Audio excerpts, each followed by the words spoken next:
নবী আমার বলেন, ও আল্লাহ আমি কি বলবো? আল্লাহ বলে, আপনি বলেন তাআলাউ, ওরে উম্মতের দল তোমরা আসো, আমার কাছে আসো। নবী আমার বলেন, ওগো আল্লাহ আমি উম্মতকে ডাইকা কি বলবো? আল্লাহ তাআলা বলে, আপনি বইলা দেন, আতলু মা হাররামা রাব্বুকুম আলাইকুম। ও উম্মতের দল তোমাদেরকে ডাকলাম আসো, এই জন্য ডাকলাম যে তোমাদেরকে আমি তেলাওয়াত করে করে শোনাই দিব যে আল্লাহ তোমাদেরকে বানিয়েছেন, সৃষ্টি করেছেন, ওই আল্লাহ দুনিয়াতে পাঠাইয়া তোমাদের জন্য যেমন অনেক বস্তু হালাল করেছেন, এমন অনেক বস্তু হারামও করে দিয়েছেন। তোমরা কখনো ভুলে ওই হারাম বস্তুগুলোর কাছে যাবা না। আতলু মা হাররামা রাব্বুকুম আলাইকুম, তোমাদের উপরে তোমাদের রব যেই বিষয়গুলোকে হারাম করেছে সেগুলি আমি তোমাদেরকে শোনায় দিব। আমার নবী জিজ্ঞেস করে, ওগো মালিক আমার উম্মত কি হারাম কাজ করবে? বলে হা। ও নবী আপনি জানায়া দিন, এরা যদি কোনো হারাম কাজে লিপ্ত হয়ে যায় আমি আল্লাহর থেকেও দূরে সরে যাবে, আপনি নবীর থেকেও দূরে সরে যাবে, জান্নাত এদের জন্য হারাম হয়ে যাবে। অথচ এরা মনে মনে ভাববে আমি তো টুপি মাথায় দিই, পাঞ্জাবি পরি, আমি তো একজন নামাজি, আমি যাকাত দেই, আমি হজ করে আসছি।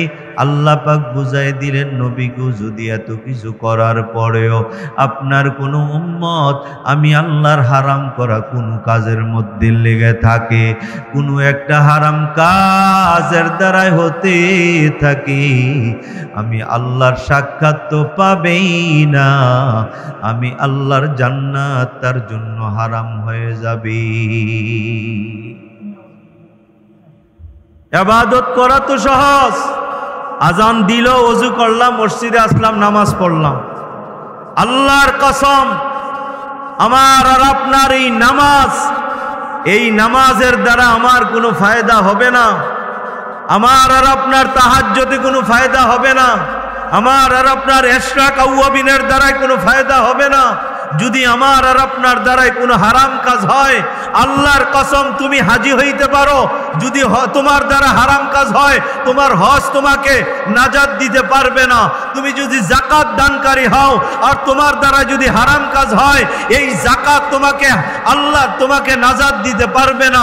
তুমি যদি একজন তাহাজ্জুদ গুজার হও, তুমি 5 ওয়াক্ত নামাজিওয়ালা হও, তুমি পর্দা নিশিনওয়ালা হও, তুমি ইবাদত গুজার হও, তোমার কপালে দাগ পড়ে যায়, আল্লাহর কসম তুমি যদি হারাম কাজে লিপ্ত থাকো তোমার ওই ইবাদত তোমাকে নাজাত দিতে পারবে না, নিশ্চিত তুমি জাহান্নামী। কথা ঠিক কিনা বল?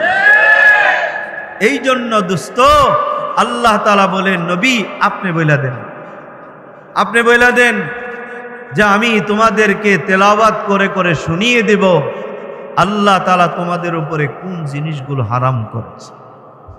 1 নাম্বার, আল্লাহ তুশরিকু বিহি শাইআ, আল্লাহ তুশরিকু বিহি শাইআ, তোমরা আল্লাহর সঙ্গে কোনো বস্তুকে শরীক কইরো না। শিরিকের গুনাহ করা হারাম, শিরিকের গুনাহ করা হারাম, শিরিকের মধ্যে লিপ্ত হারাম।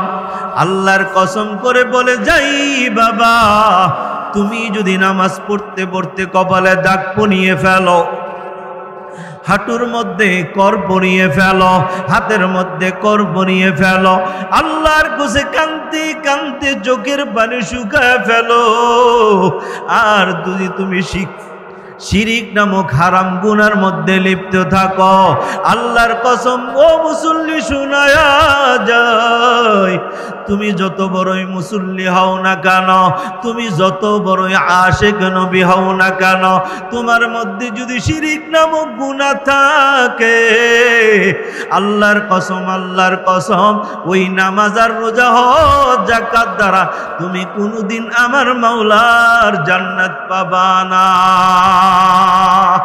ওই চরমনের ময়দানে শুয়ে আছে ফজলুল করিম রাহমাতুল্লাহ আলাইহি। উনি প্রায় সময় কাঁদতো আর বলতো, ও রাজাউল করিম বলিয়া যায়, আমার ইন্তেকালের পর আমার কবরে যেন কোনো শিরকের গুনাহ না হয়।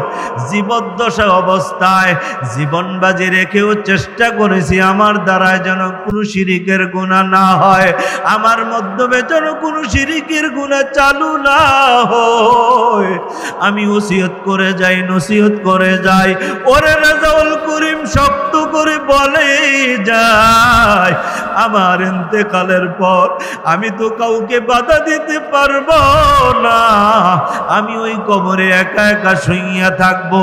আমার কবরকে যেন কেউ সেজদার জায়গা না বানায়, আমার কবর যেন শিরিকের জায়গা না হয়।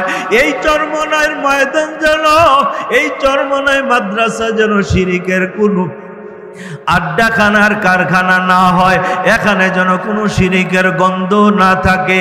আল্লাহওয়ালা বুজুর্গরা যারা দুনিয়ার থেকে চলে গেছেন, প্রত্যেকটা কাজ করার আগে চিন্তা করতেন আমার দ্বারাইনি কোনো শিরিকের গুনাহ হয়ে যায়।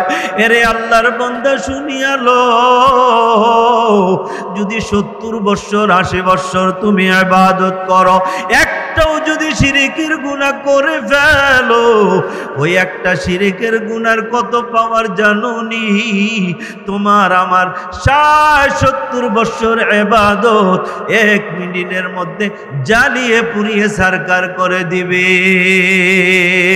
এই জন্য আল্লাহ তাআলা বলেন, ও বান্দা, ইন্নাল্লাহা লা ইয়াগফিরু আইয়ুশরাকা আইয়ুশরাকা বিহি ওয়া ইয়াগফিরু মা দুনা যালিকা লিমান ইয়াশা। আল্লাহ বলে, ও বান্দা, শিরিকের গুনাহ করিও না, আমি আল্লাহ শিরিকের গুনাহ মাফ করব না।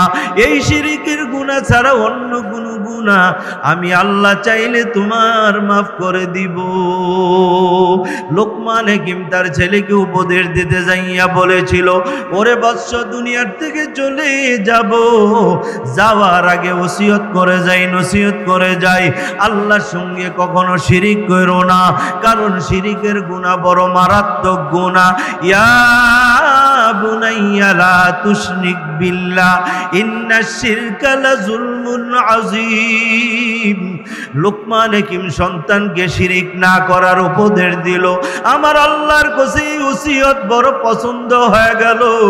আল্লাহ তাআলা লোকমান হাকিমের এই উপদেশগুলি কোরআনের আয়াত বানিয়ে দিলেন। আমি আর আপনিও যদি ইন্তেকালের আগে আমার আর আপনার সন্তানদেরকে ওসিয়ত করে যাই, নসিহত করে যাই, ওরে সন্তান, শিরিকের গুনাহ করবি না। হতে পারে এমন একটা নসিহতের দ্বারা আল্লাহ তাআলা আমার আর আপনার জীবনের গুনাহ মাফ করে দিতে পারে। আল্লাহ তাআলা বান্দার সব অপরাধ সহ্য করতে পারে রে ভাই। আর বান্দা যখন আল্লাহর সঙ্গে শিরিক করে, আল্লাহ তাআলা এই শিরিকের গুনাহ বরদাস্ত করতে পারে না। বনি ইসরায়েল একজন আল্লাহওয়ালা 500 বছর ইবাদত করার পর রাতের বেলা ঘুমের ঘরে স্বপ্নে দেখে আসরের ময়দান কায়েম হয়ে গেছে, সবাই বাবা জান্নাতের দিকে যাইতেছে, আবার কোন দল জাহান্নামে যাইতেছে। একজন ফেরেশতা আইসা ওই আল্লাহর ওলিকে ডাক দিয়া বলে, ইনতালিক ইলাল জান্নাহ বিরহমাতিল্লাহ, ওরে আল্লাহর ওলি, চলো জান্নাতের দিকে যাবা আল্লাহর রহমতে। ওই আল্লাহর ওলি ভাবে, আমি 500 বছর ইবাদত করলাম লাইলা ওয়া নাহারা, দিনের বেলার কোনোদিন রোজা ভাঙ্গি নাই, রাতের বেলা কোনোদিন ঘুমাই নাই। আমি যদি আল্লাহর রহমত দ্বারা জান্নাতে যাই, তাহলে ইবাদত দ্বারা জান্নাতে যাবে কে? ওই আল্লাহর ওলি বলে, ফেরেশতা আমি আল্লাহর রহমত দ্বারা কেন যাব? আমার তো ইবাদতের অভাব নাই, আমি আমার ইবাদত দ্বারা জান্নাতে যাইতে চাই। ওই ফেরেশতা ডাক দিয়ে বলে, ইবাদত দ্বারা যাইবা? বলে হ্যাঁ, আমি আমার ইবাদত দ্বারাই জান্নাতে যাব। আল্লাহ পাক ডাক দিয়ে বলে, ও ফেরেশতা ওই বান্দার আমলনামা খুলিয়া দে। ওই ফেরেশতা এসে যখন তার সামনে আমলনামাটা খুলিয়া দিল, ওই আমলনামার দিকে নজর করিয়া দেখে ওই আমলনামার বাবা ডাইনে বামে কোথাও কোনো নেকি লেখা নাই, একেবারে সাদা হইয়া আছে। এ বাবা কোনো বাইনা সতরও নাই, আয়ের ডাইনে বামে কোনো বাবা কোনো নোক্তাও নাই, কোনো লেখা নাই। ওই আল্লাহর ওলি চিৎকার মাইরা বলে, ও ফেরেশতা 500 বছরের ইবাদত গেল কোথায়? 500 বছরের রোজা গেল কোথায়? 500 বছরের আমার নামাজ গেল কোথায়? রাতের বেলা আমি ঘুমাই নাই, আমার মাহবুদের পাওয়ার জন্য আমি সারা রাত কাঁদছি আর নামাজে দাঁড়াইছি। আমার মাহবুদ বুঝি আমার নামাজ কবুল করে নাই, আমার মাওলা বুঝি আমার রোজাগুলো কবুল করে নাই। আল্লাহ পাক ডাক দিয়া বলে, ও ফেরেশতা আমার বান্দারে জানায়া দাও, এক রাত্রের ওই দুধের ঘটনায় তার জীবনের সব আমলনামা ধ্বংস করে দিয়েছে। ওই আল্লাহর ওলি একদিন রাতের বেলা ঠান্ডা দুধ খাওয়ার কারণে সকালবেলা পাতলা পায়খানা। সকালবেলা বিবিরে ডাক দিয়া বলে, ও বিবি আমার রাতের বেলা কেন ঠান্ডা দুধটা খাওয়াইলি? ওই দুধের কারণে পেট খারাপ হয়ে আমি বাথরুমে যাইতে যাইতে আমার অবস্থা বড় খারাপ হয়ে গেছে। আল্লাহ পাক ডাক দিয়া বলে, ওলে ওরে ওলে ওলে শুনিয়া ল, তোর পেট খারাপ করার ক্ষমতা দুধের নাই, পেট ভালো রাখার ক্ষমতা ওষুধের নাই, পেট খারাপ করার ক্ষমতা আমি আল্লাহর, তোর পেট ভালো রাখার ক্ষমতা আমি আল্লাহর।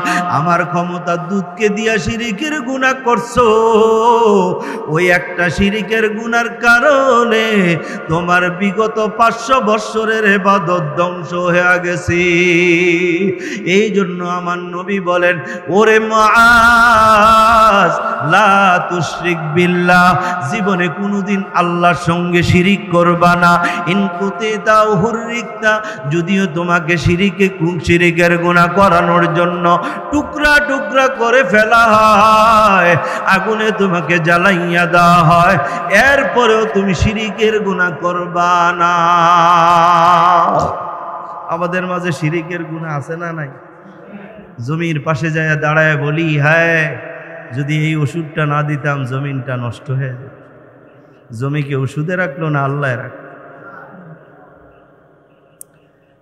এই জন্য নবী আমার বলেন, আল্লাহ তুশরিকু বিহি শাইআ, ও উম্মত কোনদিন আল্লাহর সঙ্গে শরীক কইরো না। এই শিরিকের গুনার দ্বারা তোমার গোটা জিন্দেগীর আমল বরবাদ হয়ে যাবে। এরে আল্লাহর বান্দারা বলে যাই, শুনিয়া রাখো, তোমার এই কপালটা তোমার মা বানায় নাই, এই কপালটা তোমার বাবা বানায় নাই, এই কপাল দাদা দাদি বানায় নাই, এই কপালটা কোনো ডাক্তার ইঞ্জিনিয়ার বৈজ্ঞানিক কবিরাজরা বানায় নাই, এই কপালটা বানিয়েছেন আমার আল্লাহ। এ আল্লাহ কপালটা বানানোর আগে বডিটা যখন বানান, তোমার হাত বানানোর সময় আমার আল্লাহ ধরে নাই।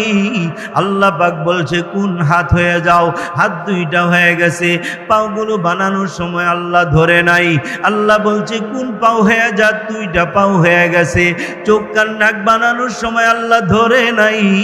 আল্লাহ বলছে কোন হয়ে যাও, চোখ কান নাক মুখ হয়ে গেছে। 3.5 হাত বডিটা হয়ে গেল, আল্লাহ ধইরা বানাই নাই। আল্লাহ শুধু কোন বলছে হও, সঙ্গে সঙ্গে হয়ে গেছে। ওই কপালটা তখন বানায় নাই, আমার আল্লাহ কপালটা নিজের কুদরতি হাত দ্বারা বানায়। জিবরাইল ডাক দিয়ে বলে, ও আল্লাহ 3.5 হাত বডিটা বানাইতে একবারও তোমার কুদরতি হাত স্পর্শ করলা না, এটা বানানোর সময় কেন তুমি হাত দিয়ে স্পর্শ করলা? আল্লাহ পাক বলে, এটা হলো জাবাহাতুন, এটার নাম হলো কপাল। এই কপালটা আমার নিজ হাত দ্বারা কেন বানাইলাম? আমার বান্দা বান্দিরা তো আমার কাছেই থাকার কথা ছিল, এই জান্নাত আমার পাশে, এরা দুনিয়াতে চলে যাবে, এদেরকে ছাড়া থাকা আমার জন্য বড় কষ্ট।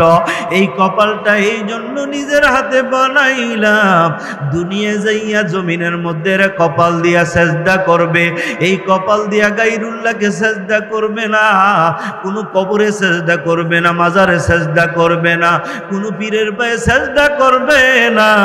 এই কপাল দ্বারা যখন আল্লাহু আকবার বলিয়া আমি আল্লাহকে সেজদা করবে, আমি আল্লাহর আরশে আজিমে থাকবো না, আমি আল্লাহর আরশে আজিম থেকে যাইয়া আমার বান্দা বান্দির কপালের নিচে আমার পাও দুইটা বিছাইয়া দিব।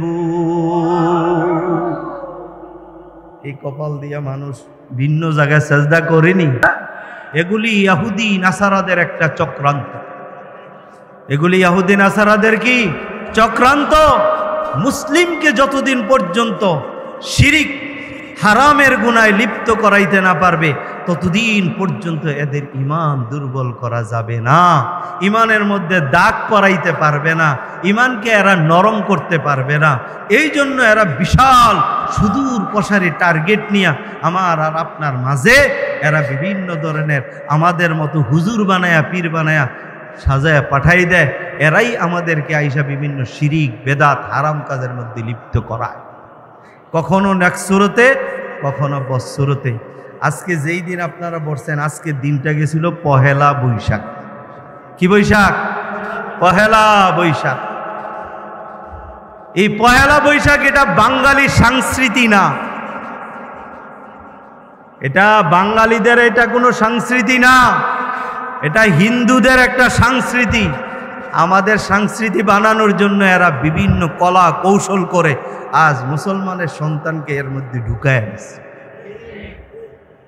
হারাম কাজের মধ্যে আজকের এই দিনে কত হারাম কাজ হয়েছে তা বলে শেষ করা যাবে না। সর্বপ্রথম এই পহেলা বৈশাখে এরা যায় রমনার বটমূলে, রমনার বটমূলে যায় এরা সূর্যের পূজা করে। সূর্যের পূজা করে কিভাবে জানেন? গানে গানে তালে তালে বলে, আসো হে বৈশাখ, এসো হে বৈশাখ, মানে এরা সূর্যকে আহ্বান করে আসো। মুসলমান সূর্যের পূজা করে না, সূর্যের পূজা করে হিন্দুরা। এই কথা ঠিক কিনা গো? এরপরে এরা মঙ্গল শোভাযাত্রা শুরু করে। মঙ্গল হুতুম পেছারে সুন্দর করে সাজায়া ইয়া বানায়া বাস শোভাযাত্রা। এটা মঙ্গল শোভাযাত্রা না, এটা অমঙ্গল শোভাযাত্রা। এই পহেলা বৈশাখে পান্তা ভাত আর ইলিশ খাওয়া, পান্তা আর ইলিশ খাওয়া, এটা কোনো ইসলামী সাংস্কৃতিক না, বাঙালি সাংস্কৃতিক না। অথচ আজ মুসলিমরা, মুসলমানের বাচ্চারা পহেলা বৈশাখে পান্তা ভাত আর ইলিশ খাওয়াকে তারা সওয়াবের কাজ মনে করে এবং মনে করে সারা বছর এই পান্তা ইলিশ খাইলে আমগো ইলিশ আর ভালো ভালো খানাই। কথা ঠিক কিনা কন? নাউজুবিল্লাহ কি পরে কইবেন না হনে কইবেন?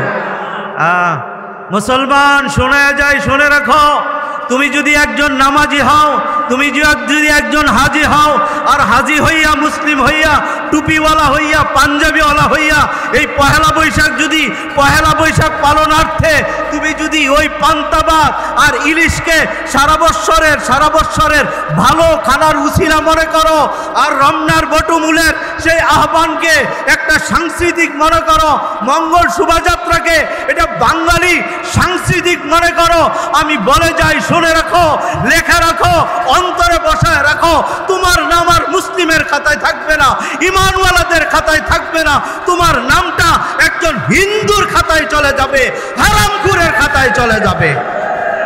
কথা ঠিক কিনা কন? এই জন্য দোস্ত হারাম কাজ আমরা করব না, বলেন ইনশাআল্লাহ। 31st নাইট বড় ইবাদতের রাত নাকি? 12টায় 1 মিনিট গোলা ফুটানো, বাজি ফুটানো, এটা মুসলমানরা আদায় করে। খ্রিস্টানরা, ইহুদিরা যা না করে এর চেয়ে বেশি মুসলিমরা করে। 31st নাইট হারাম। যে মুসলমান এই রাত উদযাপন করবে সে হারাম কাজের মধ্যে লিপ্ত হয়ে তার ঈমান ধ্বংস করে দেবে। নতুন করে ঈমান আনা পর্যন্ত, কালেমা আনা পর্যন্ত তাকে মুসলিম বলা যাবে না। কথা ঠিক কিনা কম? আমাদের 31st নাইট হইল মুহররমের 1 তারিখ, সূর্য ডোবার পরে। সুবহানাল্লাহ। মুহররমের 1 তারিখ কেউ যদি রোজা রাখে, গোটা বৎসর আল্লাহ তাআলা তার জিম্মাদারি নিয়ে নেন। আমগো খবরই নাই মুহররম কবে আয় আর কবে যায়। 60 বছরের জিন্দিগিতে কত মুহররম আইলো আর গেল, আমার আর আপনার খবরই নাই। জিগাইলে ওইটা জানি না এটা কোন মাস, খালি মুসলমান জানে আরবি একটা মাস আছে, খালি রমজান মাস। আমাকে এই রমজান মাসের আগে দিয়ে আমার একজনে জিগায়, হুজুর এটা কেমন ইসলামী গণনা? বাংলাতে বৈশাখ, জ্যৈষ্ঠ, আষাঢ়, শ্রাবণ, ভাদ্র, আশ্বিন, কার্তিক এগুলি আছে, ইংরেজি জানুয়ারি, ফেব্রুয়ারি, মার্চ এগুলি আছে। আরবিতে এরকম 12 মাস নাই, খালি একটা রমজান মাস আর কিচ্ছু নেই।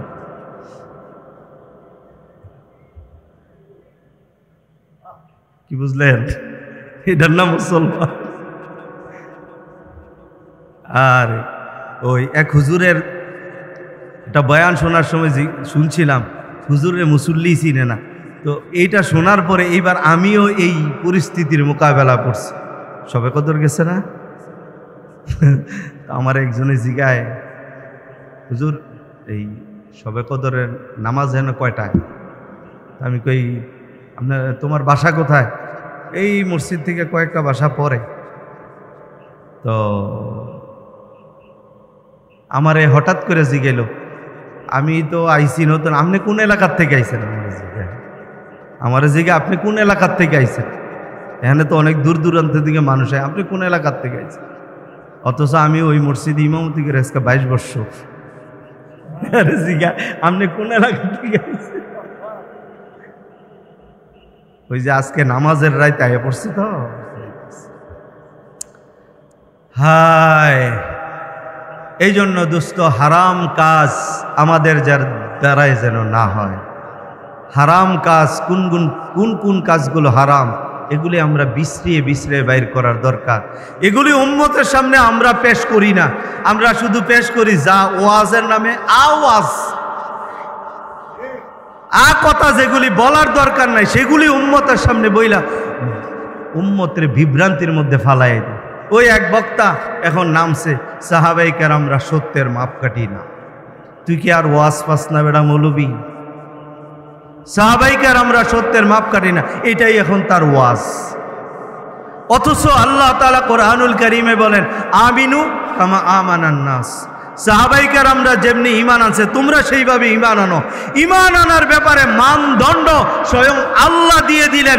সাহাবায়ে কেরামের ঈমানের মতো তোমার ঈমান হলেই তুমি ঈমানদার, আর নয় তুমি ঈমানদার না। কথা ঠিক কিনা কও? অথচ হ্যাঁ কয় সাহাবায়ে কেরামরা সত্যের মাপকাঠি না। আল্লাহ তাআলা যেই সাহাবায়ে কেরামদের ব্যাপারে বলছেন, রাদিয়াল্লাহু আনহুম ওয়া রাদওয়ান, সাহাবীরা তো এমন যাদের উপরে আল্লাহ রাজি, সাহাবীরাও আল্লাহর উপরে রাজি। আসহাবিকান নুজুম বিআইহিম ইক্তাদাইতুম ইহতাদাইতুম। নবী বলেন প্রত্যেকটা সাহাবী, এক একজন সাহাবী নক্ষত্র সমতুল্য। যে একজন সাহাবীর অনুকরণ করবে সে হেদায়েত পেয়ে যাবে। আর তুমি মৌলবী এই সাহাবায়ে কেরামদের সমালোচনা ছাড়া আর কোনো ওয়াজ পাও না। এখন এইটা যখন মার্কেটে খাওয়াইতে পারে নাই, ইমাম আবু হানিফা রহমাতুল্লাহ আলাইহি লয়ে লাভ হইছে। ইমাম আবু হানিফা রহমাতুল্লাহ আলাইহি উনি 40 বছর এশার উজু দিয়া ফজর নামাজ পড়ছে। এই মৌলবী কয়, তো এবারটা কি রাত্রে বউর লগে আসিল না নাই? কই গিয়ে হাত দিছি চিন্তা করে। আল্লাহ তাআলা আমাদের সবাইকে বুঝার, মানার, আমল করার তৌফিক দান। কুল তাআলাও, ও নবী আপনি বলে দেন আসো, আতলু মা হাররামা রাব্বুকুম আলাইকুম, আমি তোমাদেরকে তেলাওয়াত করে শোনাই দিই তোমাদের উপরে তোমাদের রব কি কি হারাম করেছেন। আল্লাহ তুশরিকু বিহি শাইআ, আল্লাহর সঙ্গে কোনো জিনিসকে শরীক কইরো না, শিরিকের গুনাহ হারাম। ওয়াবিল ওয়ালিদাইনি ইহসানা, মা বাবার সঙ্গে ইহসান করো, মা বাবার সঙ্গে নাফরমানি করিও না, পিতামাতার সঙ্গে নাফরমানি করে এটা হারাম। ওয়ালা তাকতুলু আওলাদাকুম মিন ইমলাক, রিজিকের ভয়ে সন্তান আদি হত্যা করিও না, বাক কন্ট্রোল করিও না, জন্ম নিয়ন্ত্রণ করিও না। আমার আল্লাহ বলে, ও বান্দা, নাহনু নারযুকুকুম ওয়া ইয়াহুম, আমি আল্লাহই তো তোমাদের রিজিক দেই, এদেরকেও আমি আল্লাহ রিজিক দেব। রিজিকের চিন্তা তোমরা করা লাগবে না, কারণ রিজিক তোমরা চাল বানাও না, তোমরা ধান বানাও না, তোমরা গম বানাও না, তোমরা আলু বানাও না, তোমরা তরি তরকারি বানাও না, তোমরা আপেল কমলা মালটা বানাও না, আঙ্গুর নেশপাতি তোমরা বানাও না, তরমুজ ভাঙ্গি তোমরা বানাও না, তোমরা ওই পানির মাছগুলো বানাও না, তোমরা জলের কোনো জিনিস খাদ্য বানাও না, স্থলের কোনো খাদ্য তোমরা বানাও না, গাছের কোনো খাদ্য তোমরা বানাও না। আমার আল্লাহ বলে, ওরে বান্দা, আমি তোদের রিজিকের ব্যবস্থা করি, তোদের সন্তান যারা হবে এদের রিজিকের ব্যবস্থা আমি করব। এরে ভাই বলি যাই, এ ভাই অনুরোধ করে বলে যাই, রে বাবা, রিজিকের ব্যাপারে সম্পূর্ণ আল্লাহর উপরে আস্থা রাখবা।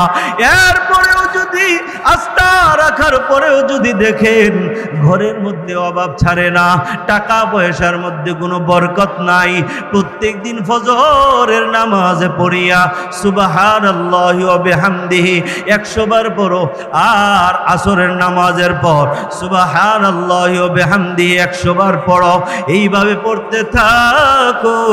পড়তে পড়তে দেখবা একদিন তোমার ঘরে এমন এমন বাবা দেওয়া শুরু হইয়া গেছে, এমন রিজিক আসা শুরু হয়ে যাবে, তুমি গইনার খাইয়া শেষ করতেও পারবা না।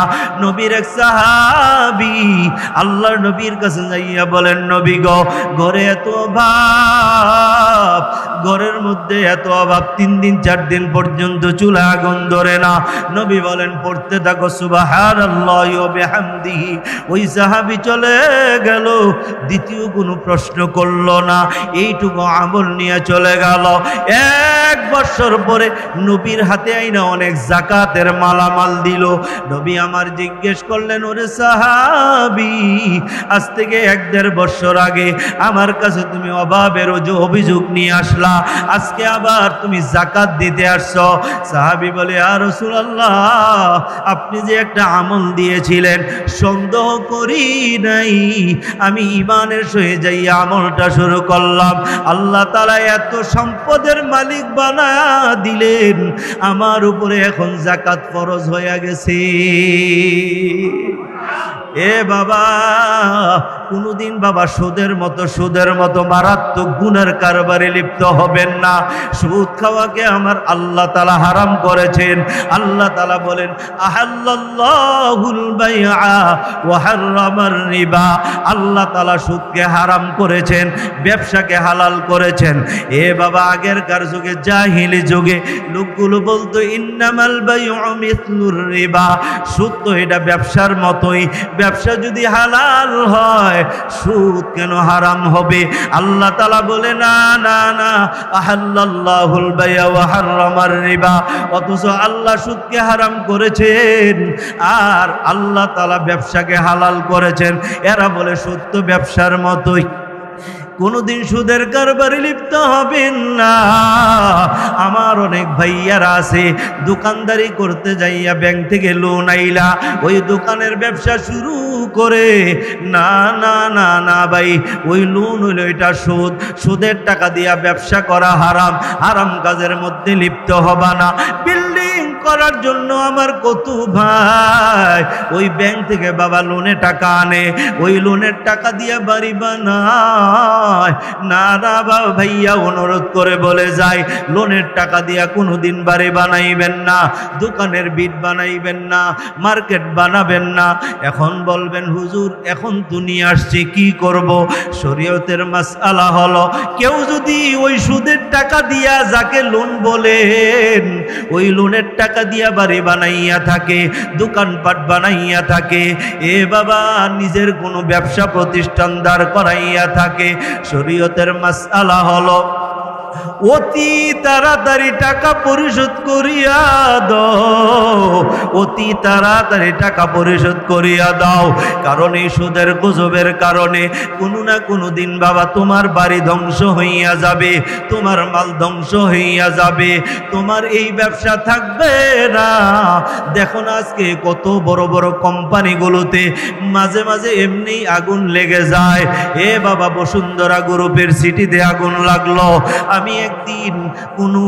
আমি একদিন ম্যানেজারের সঙ্গে সাক্ষাৎ জিজ্ঞেস করার সুযোগ হইল, সবাই তো বলে আপনারা নিজেরা আগুন লাগিয়ে দিয়েছেন, ইন্স্যুরেন্স করেছেন টাকা পাওয়ার জন্য।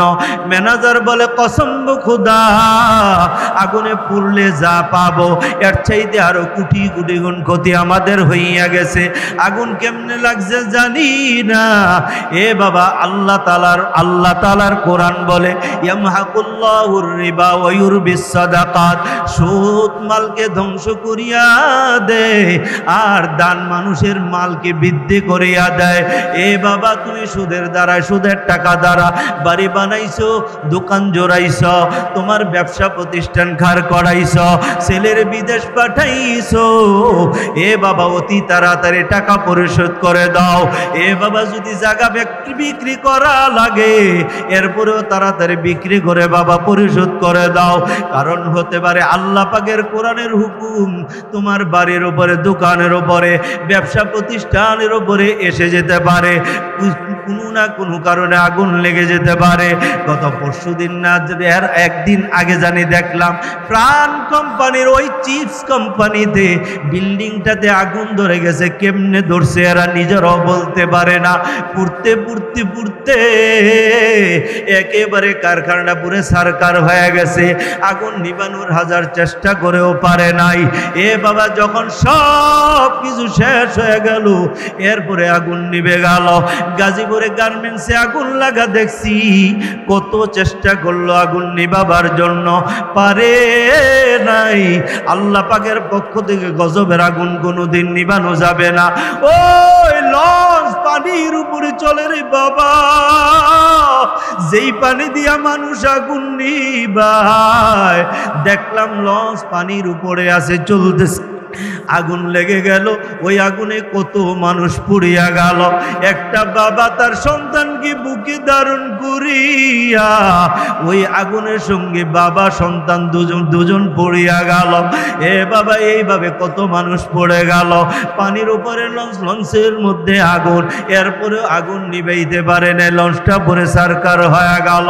আল্লাহ পাকের কালাম বলে ইয়ামহাকুল্লাহুর রিবা ওয়া ইউরবিস সাদাকাত, সুদ মানুষের মালকে ধ্বংস করিয়া দেয় আর দান সদকা মানুষের মালকে বৃদ্ধি করিয়া দেয়। এ বাবা কোনোদিন সুদ খাইবেন না, সুদে টাকা লাগাবেন না, সুদে টাকা কোনোদিন আনতেও যাবেন না। এই সুদের দ্বারা আমার আল্লাহ গজব নজর নাজিল করে, আল্লাহ তাআলার পক্ষ থেকে অভিশাপ নাজিল হয়। কোনোদিন গ্রামীণ ব্যাংকে যাবেন না, আশা ব্যাংকে যাবেন না ছেলেরে বিদেশ পাঠানোর জন্য, না না। এ বাবা কোনোদিন সুদের টাকা দিয়া ছেলেরে বিদেশ পাঠায়ও না, সুদের টাকায় না মেয়েরে বিবাহ দিও না। অপেক্ষা করতে থাকো, আল্লাহ তাআলা তোমার মেয়ের বিবাহের ব্যবস্থা করে দিবে, টাকাও লাগবে না। ছেলে বিদেশ যাওয়ার ব্যবস্থা হয়ে যাবে, টাকাও লাগবে না। আমাদের দেবিদ্বারের হাসপাতাল মসজিদের ইমাম সাহেব আমার কাছে একদিন পরামর্শ করে, হযরত আমি তো চলতে কষ্ট হয়, একটা ছেলে যদি বিদেশে পাঠাইতে পারতাম, ইসলামী ব্যাংক থেকে কিছু টাকা লোনে আনা যায়, আনবো কি? আমি বললাম না না, লোনের অপর নাম হইল সুদ, সুদে টাকাই না ছেলেরে বিদেশ পাঠানোর দরকার নাই। ইমাম সাহেব বলে চলবো কিভাবে? আমি বললাম অপেক্ষা করেন, ধৈর্য ধরেন, একটু কষ্ট করেন, আল্লাহ ব্যবস্থা করে দিব। ওই ছেলেটা দারুল আরকাম মাদ্রাসায় ভর্তি হয়ে গেল, কণ্ঠটা একটু ভালো ছিল। দাওরে হাদিস পাশ করার পর ওই বাবা এক শায়েখের সঙ্গে শায়েখ সাজিদুর রহমান সাহেবের পরিচয়, ওনার সঙ্গে আলাপ করিয়া একেবারে বিনা টাকায় ছেলেটাকে বিদেশ নিয়ে গেল। এই জন্য বাবা কোনোদিন এই হারাম কাজে লিপ্ত হবেন না, বলেন ইনশাআল্লাহ। সুদ খাওয়া দেওয়া হালাল না হারাম? জোরে কর না। এই কারবার আসেনি, রাগ করতেছেন? হ্যাঁ দোস্ত, যতই মুসল্লি হন, যত বড় হাজি হন, যত বড়ই আপনি তাহাজ্জুদ গুজার হন, যত বড় তসবিহওয়ালা হন, যত বড় জাকিরিন হন, যত দাড়িওয়ালা হন, যত পাঞ্জাবিওয়ালা হন, যত ইবাদত গুজার হন, আল্লাহর কসম যদি আপনি হারামে লিপ্ত থাকেন, আপনার ভিতরে যদি হারাম করার গুনাহ থাকে, আপনার এই ইবাদত কোনো কাজে আসবে না, আপনার এই মুফতিগিরি কোনো কাজে লাগবে না, মুহাদ্দিসগিরি কোনো কাজে লাগবে না, ইমামগিরি কোনো কাজে লাগবে না, খোতাবতগিরি কোনো কাজে লাগবে না, মসজিদের সভাপতি কোনো কাজে আসবে না, সেক্রেটারিগিরি কোনো কাজে আসবে না, আপনার মুসল্লিগিরি কোনো কাজে আসবে না। বলেন আমরা হারাম কাজে লিপ্ত হব না ইনশাআল্লাহ? আরো জোরে বলেন না। আরে আসলে ব্যাপার হয়েছে কি জানেন, আমাদের গোড়ায় একটু দোষ আছে। গোড়ায় কি দোষ আছে? আমাদের মা আর বাবাগুলো যদি আগে থেকে, আমি আর আপনি যখন গর্ভে আসছিলাম, আমার মা যদি একটু সতর্ক থাকতো, আমার বাবা যদি একটু সতর্ক থাকতো, তাহলে আমাদের এই অবস্থা এমন হইতো না। আল্লাহর কসম, একটা মা সন্তান গর্ভে নেওয়ার পর মা যদি মনে করে আমি বেপরদায় থাকবো না, আমি আমার পেটে হারাম ঢুকাবো না, এই মুখ দিয়া মিথ্যা কথা বলবো না, চোখ দিয়া বেগানা পুরুষ দেখবো না, বাবা যদি মনে করে আমার স্ত্রীর গর্ভে সন্তান আসছে, আমি হারাম কামাই করব না, হারাম টাকা দিয়া কোনো কিছু কিনবো না, আমার বিবিরে হারাম কোনো কিছু খাওয়াবো না, আল্লাহর কসম তোমার বিবির গর্ভ থেকে যে সন্তান হবে, এই সন্তান দুনিয়াতে আসার পর এই সন্তান যদি না খায় মরে যায়, এই সন্তান যদি অভাবী হয়, এই সন্তান যদি গরিব হয়, এই সন্তান যদি মিসকিন হয়, এই সন্তান যদি ক্ষুধার তাড়নায় ছটফট করতে করতে মারাও যায়, দুনিয়ার মানুষ যদি মিলে তাকে সুদে টাকা দিতে চায়, ঘুষে টাকা দিতে চায়, হারাম খাদ্য দিতে চায়, মরে যাবে, এরপরে হারাম ধরবে না, মইরা যাবে, এরপরে হারাম খাবে না, জীবনেও কোনোদিন কোনো হারামের কাছে যাবে না। কথা ঠিক কিনা বলেন? বড় পীর আব্দুল কাদের জিলানী রহমাতুল্লাহ আলাইহি, নাম শুনছেন না? আমি প্রায় জায়গায় বলি বুঝার জন্য। বড় পীর আব্দুল কাদের জিলানী রহমাতুল্লাহ আলাইহি মা অত্যন্ত বড় পরহেজগারিনী একজন মহিলা ছিলেন। যখন বড় পীর সাহেব ওনার গর্ভে আসলো, তো ওনার মা রাতের বেলা গুনগুন করে খালি কোরআন শরীফ পড়ে। তো বড় পীর সাহেবের আব্বা প্রায় দিন রাতে 1:30-2টায় ঘুম ভেঙে গেলে বিবির একটু জড়ায় ধরতেন, মহব্বত করে বলতেন, বিবি তোমার শরীরটা বড় ক্লান্ত, তুমি বড় দুর্বল, খাইতে পারো না, বমি হয়, মাথা ঘুরায়, তোমার এত কষ্ট করে কেন কোরআন পড়ো? তো বলে, স্বামী আপনি আমাকে অনুমতি দেন, আমি নিয়ত করছি আমার এই সন্তান গর্ভে থাকা অবস্থায় আমি আল্লাহর 30 পারা কোরআন মুখস্থ করব।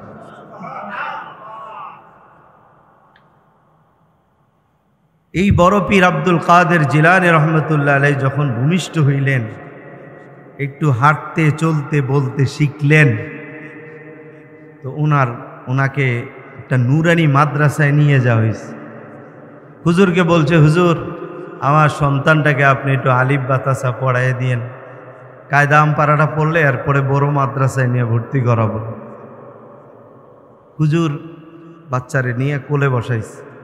প্রথম দিন তো একটু আদর করছে, কোলে বসায়া বলে, আজকে তো প্রথম, তুমি পড়তে পারবা না, যেহেতু পড়ো নাই আগে, আমি আজকে একটু কোরআন শরীফ পড়ি, তুমি শুনো। তো ছেলেটা বলে, জি হুজুর পড়েন। তো হুজুর সূরা ফাতিহা পড়ছেন। পড়ার পরে বাচ্চা কোলে থেকে বলতেছে, হুজুর এই পড়াগুলো আমার কাছে কেমন জানি পরিচিত পরিচিত মনে হইতেছে, আপনি আরেকটু পড়েন, আমার কাছে ভাল লাগতেছে, এগুলি পরিচিত পরিচিত মনে হইতেছে। তো হুজুর পড়তেছেন, আলিফ লাম মিম যালিকাল কিতাবু লা রাইবা ফীহি হুদাল লিল মুত্তাকিন। একটু পড়ার পরে বলে হুজুর আমার মনে হয় আমি পড়তে পারবো। হুজুর বলে কেমনে, তুমি কি পড়ছো? তোমার মা পড়াইছে? কয় না। তো কেমনে পারবা? কয় মনে হয় পারবো। কয় তো পড়ো। বাচ্চা পড়তে শুরু করলো, পড়তে পড়তে পড়তে পুরা এক পারা মুখস্থ শোনায়। হুজুর মনে করলে এখন বুঝি থামবে, মনে হয় একটু মুখস্থ করছিল। তো বাচ্চাকে হুজুর আরো পারবো। হুজুরকে ধরো, আমি কোরআন শরীফটা নিয়ে। তো কোরআন শরীফ ধইরা হুজুর শুনতে শুরু করলো, আর এ পড়তেছে। পড়তে পড়তে কিতাবে লেখে এক বসায় 18 পারা কোরআন মুখস্থ শোনায় দিছে। হুজুর তো বড় চেতা।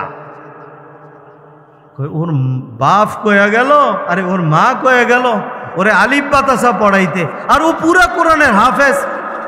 কোলা প্যান্ডে গাই রাত তোর পড়া। এরে কুলো করে বাড়িতে গেছে, যায় গাই আব্দুল কাদেরের মা তুমি কই? আব্দুল কাদেরের মা দৌড়ে আইছে। কি হুজুর কি হয়েছে? আমার পোলা কোনো বেয়াদবি করছে? কয় না। তো কি হয়েছে? কয় তুমি বললা তোমার পোলারে আলিফ বাতাসা পড়াইতে, আর তোমার পোলা পুরা কোরআন মুখস্থ পারে। বড় পীর আব্দুল কাদের জিলানী রহমতুল্লাহর মা কয় না, আমার ছেলে কোথাও কোরআন শরীফ পড়ে নাই। এমন সময় বড় পীর সাহেবের আব্বা এসা বলতেছে, তার কারণটা আমি শোনাই, শোনেন।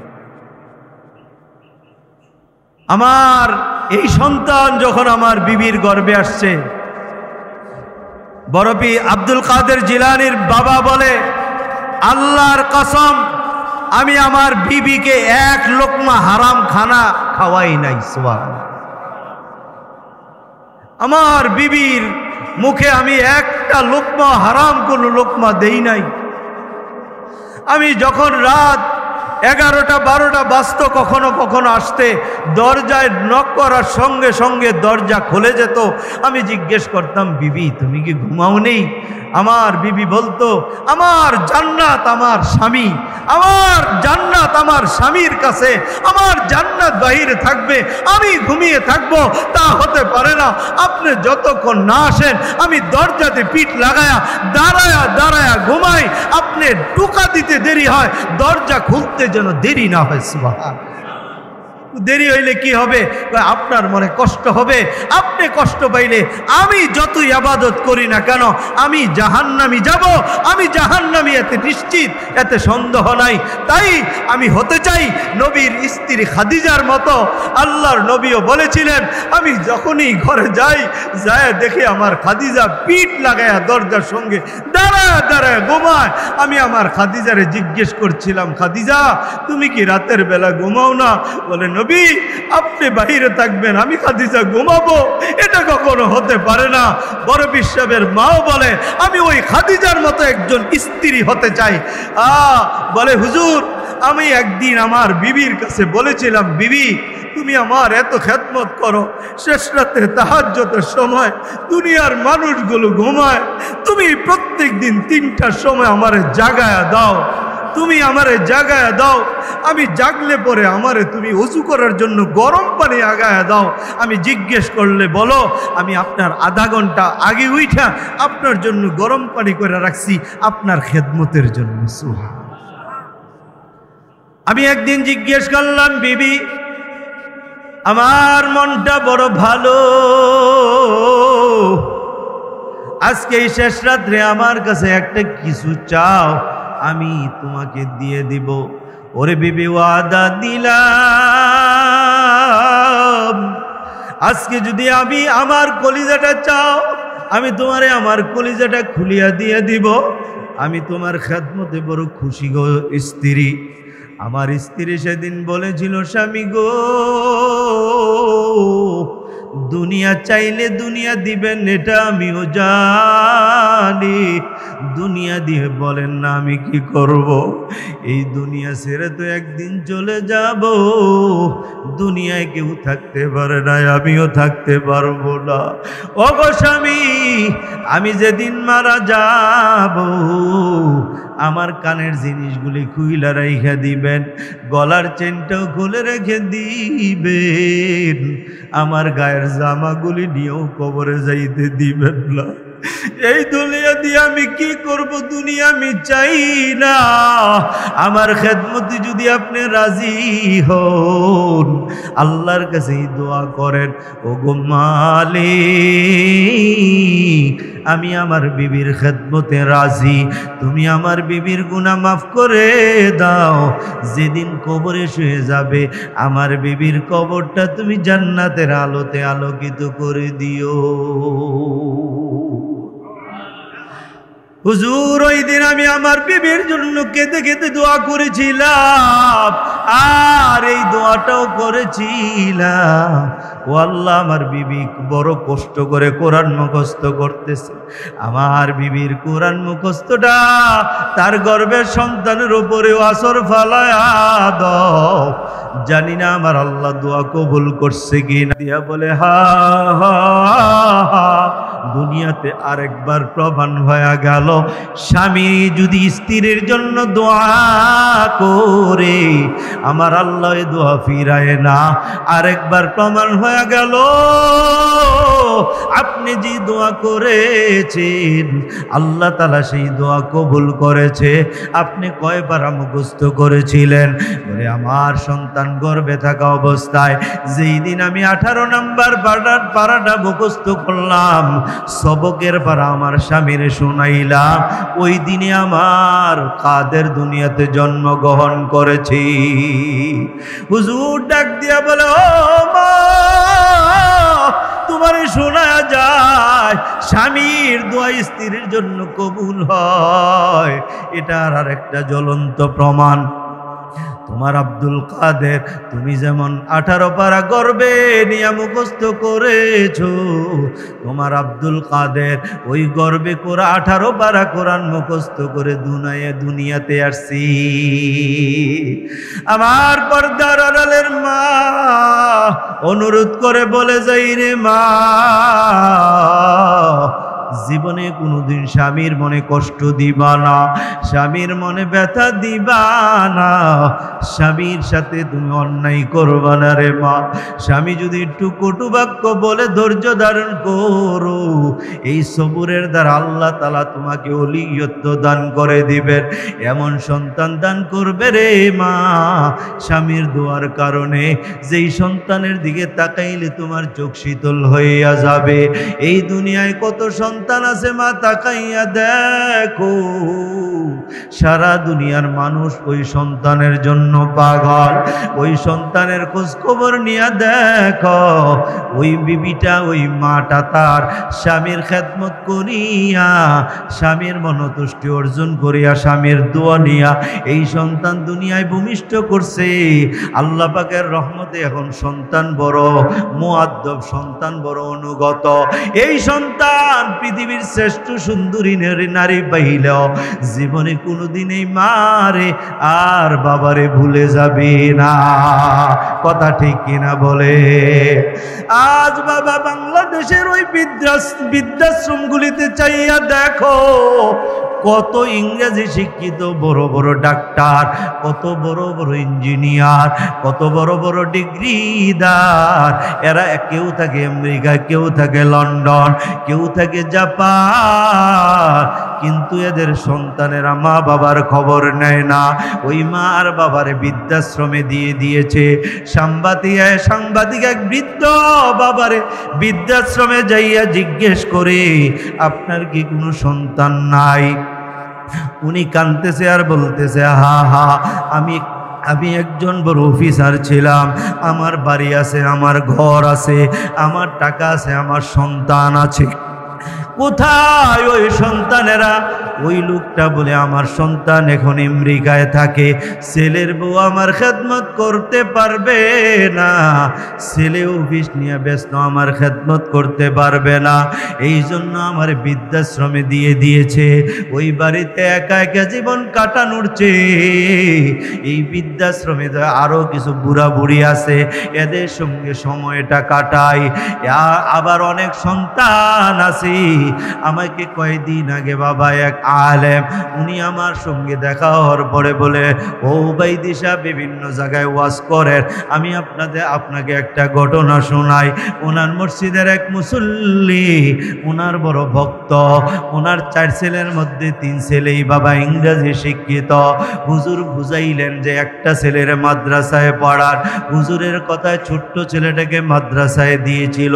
প্রায় দিন বলতো, হুজুর এই ছেলেটাকে যে মাদ্রাসায় দিলাম এ কোত্থেকে ভাত পাবে, কাপড় পাবে, কারণ কওমি মাদ্রাসায় কোনো সার্টিফিকেট নাই, কেমনে চলবে। এরপরে উনি এখান থেকে চলে গেলেন আমেরিকা। ওনার সঙ্গে দেখা হয় না প্রায় 20 বছর। 20 বছর পরে ওনার সঙ্গে হঠাৎ যাত্রাবাড়িতে একদিন দেখা হইয়া গেল। দেখা হওয়ার পর হুজুরকে দইরা বাবা কাঁদতে শুরু করলো। ওই লোকটা ডাইকা বলে, হুজুর আপনার কথা মতো যদি আমার ছোট্ট ছেলেটাকে মাদ্রাসায় না দিতাম আজকে আমার ঠিকানা হইতো বৃদ্ধাশ্রমে। কেন গো ভাই? ওই লোকটা বলে, ওই 3 ছেলেকে লক্ষ লক্ষ টাকা খরচ করে বড় শিক্ষিত বানাইলাম, এরা বিভিন্ন আজকে বিদেশে পাড়ি জমাইছে, আমার কোনো খোঁজ খবরও রাখে না। এদের বাসায় নিয়ে গিয়েছিল, আমার খেদমত করতে পারবে না। তার বিবিও জানা দিল, আমরা তোমার বাবার খেদমত করতে পারবো না। ছেলেও পারে না, নাতিপুতিরাও করে না। এই জন্য বাধ্য হইয়া বাংলাদেশে চলে আসলাম। হুজুর যেই ছেলেটাকে মাদ্রাসায় পড়াইছে আজকেও মুফতি হইয়া কোনো একটা মাদ্রাসায় পড়ায়, এরপরে নিজে একটা মাদ্রাসা করছে, এখন নিজের বাসায় আমাকে বড় আরামে রাখছে। ওর বিবিও আমার বড় খেদমত করে, ওই ছেলেটাও আমার বড় খেদমত করে। আমার পর্দার আড়ালের মা বোনদেরকে বলে যাই রে মা, তোমার ঘরের স্বামীটা তোমার জন্য বড় লক্ষ্মী। এটা আমার বানানো কথা না, মদিনার নবী বলেছেন, আইয়ুমা ইমরাতিম মাতাত ওয়া যাওজুহা আনহা রাজিন দাখালাতিল জান্নাহ। যেই মহিলা স্বামীর খেদমত করে স্বামীর মনতুষ্টি অর্জন করে মারা যাবে, দাখালাতিল জান্নাহ, ওই মহিলা জান্নাতে প্রবেশ করবে। নবী বলেন ইয়াদখুলুল জান্নাহ, মরার পরে মহিলা জান্নাতে ঢুকবে, এই কথা বলে নাই। দাখালাত এটা মাজির সিগা, আর দুখুল মাজদার থেকে গর্দান দিলে সরফে সগীর যদি গর্দাই আমরা বলি দাখালা ইয়াদখুলু দুখুলান ফাওয়া দাখিলুন। দাখালা মাজির সিগা, ইয়াদখুলু মুজারের সিগা। মাজি মানে অতীত, মুজারে মানে ভবিষ্যৎ। আল্লাহর নবী তাদখুলুল জান্নাহ বলে নাই যে মহিলা জান্নাতে ঢুকবে মরলে। আল্লাহর নবী বলছে যেই মহিলা দুনিয়াতে তার স্বামীর খেদমত করে, স্বামী তার উপরে সন্তুষ্ট, তার উপরে খুশি, নবী বলে দাখালাতিল জান্নাহ। দাখালাতিল জান্নাহ মানে মহিলা জান্নাতে ঢুইকা গেছে, মানে দুনিয়াতে থাকতেই জান্নাতের সার্টিফিকেট পাইয়া গেছে। আর এই মহিলারা স্বামীর লোকে যা তা ব্যবহার, কথা ঠিক কিনা? আমার পর্দার আড়ালের মা বোনদেরকে আমি অনুরোধ করে বলে যাই, মা না না না, স্বামীর সঙ্গে বেয়াদবি কইরো না, স্বামীর মনে কোনোদিন ব্যথা দিও না, স্বামীর কোনোদিন তোমার শ্বশুর শাশুড়ির ব্যাপারে খেপাইও না। তোমার স্বামী যদি তার মার বাবার সঙ্গে বেয়াদবি করে, ওই মা বাবা যদি সন্তানের উপরে রাগ হয়, সন্তানের উপরে যদি মনোকষ্ট নেয়, ওই সন্তানের উপরে আল্লাহর গজব নেমে আসবে। ওই সন্তানের চাকরির মধ্যে বাবার সমস্যা দেখা দিবে, ব্যবসার মধ্যে সমস্যা দেখা দিবে, কামাই রোজগারের মধ্যে সমস্যা দেখা দিবে, তার কলিগদের মধ্যে সমস্যা দেখা দিবে, তার থেকে শান্তি আল্লাহ কেড়ে নিবে। তোমার স্বামী শান্তি যদি চলে যায়, ও মা তুমিও শান্তিতে থাকতে পারবা না, সন্তানগুলিও শান্তিতে থাকতে পারবে না। এই জন্য শ্বশুর শাশুড়ির উপরে কান কথা বইলা বইলা স্বামীরে খেপায়ও না, বরঞ্চ শ্বশুর আর শাশুড়িও যদি কোনো ধরনের অন্যায় তোমার সঙ্গে করে, মুখ বুজে সহ্য করে নাও। আল্লাহ তাআলা এর বিনিময়ে তোমার এমন মর্যাদা দান করবে যেই মর্যাদার কথা কোনোদিন তুমি কল্পনাও করো নাই। ও সন্তানের দলেরা, তোমাদের খেদমতে আমি অনুরোধ করে বলে যাই, বাবা অনেক সময় তোমার স্ত্রীর কথা শুই না মা আর বাবার সঙ্গে দুর্ব্যবহার করো। জানুনি তোমার মা আর বাবা কেমন সম্পদ, মা বাবার সঙ্গে দুর্ব্যবহার করা হারাম হারাম। আল্লাহর নবী বলে ইন্নাল্লাহা হাররামা উকুকাল উম্মাহাত, নিশ্চয়ই আল্লাহ তাআলা মা আর বাবার সঙ্গে নাফরমানি করা হারাম করে দিয়েছেন। তুমি যদি মার সঙ্গে ধমক দিয়া কথা বলো, কোরআন বলে ফালা তানহারহুমা, মা বাবাকে ধমক দিও না, মা বাবাকে ধমক দেওয়া হারাম। তুমি যদি মা বাবার সঙ্গে কঠোর হও, আল্লাহ তাআলার কোরআন বলে ওয়াকফিজ লাহুমা জানাহাদ-দুল্লি মিনার রাহমা, কঠোর হইও না, কঠোর হইও না, নরম নরম ডানাগুলো এদের জন্য বিছায়া দাও। মা বাবাকে যদি তুমি উফ শব্দ বলাও, এমন কোনো কথা বইল না যেই কথা বললে মা বাবা উফ শব্দ বলে। আল্লাহর কোরআন বলে ওয়ালা তাকুল্লামা উফ, এদের সঙ্গে উফ শব্দটা বলিও না, এদেরকে উফ শব্দটাও বলাইও না। আল্লাহ তাআলা বলে দোয়া করো শুধু নিজের জন্য। আল্লাহ বলে না না, যখনই হাত উঠাইবা, যখনই 5 ওয়াক্ত ফরজ নামাজের পরে দোয়া করবা, সর্বপ্রথম তোমার মা আর বাবার জন্য দোয়া করবা। আল্লাহ তাআলা বলে কেমনে দোয়া করবি শিখা দেই। তোমরা বলো কুর রব্বির হামহুমা কামা রাব্বায়ানি সগীরা, ও আল্লাহ মা আর বাবা ছোট্ট কালে আমার উপরে যেমন দয়া করছে, আল্লাহ আমার মা বাবার উপর তুমি এমন দয়া করো। এ সন্তানের দল একটু তাকায়া দেখ, তোর মা বাবা ছোট্ট কালে তোর উপরে কত ihsan আর দয়া করছে। আরে ছোট্ট কালে যখন তুই গর্ভ থেকে আসলি, পায়খানা করে দিছস, মা তোরে কুল থেকে ফালাইয়া দেয় নাই, বাবার কোলে পেশাব করে দিয়েছ, বাবা তোমারে ফালাইয়া দেয় নাই। মা ধুইয়া পরিষ্কার করিয়া তোমার দাদির কোলে দিয়া নিজে গোসল করতে গেছে, এরপরে তোমারে আবার আইসা কোলে নিয়া দুধ পান করাইছে।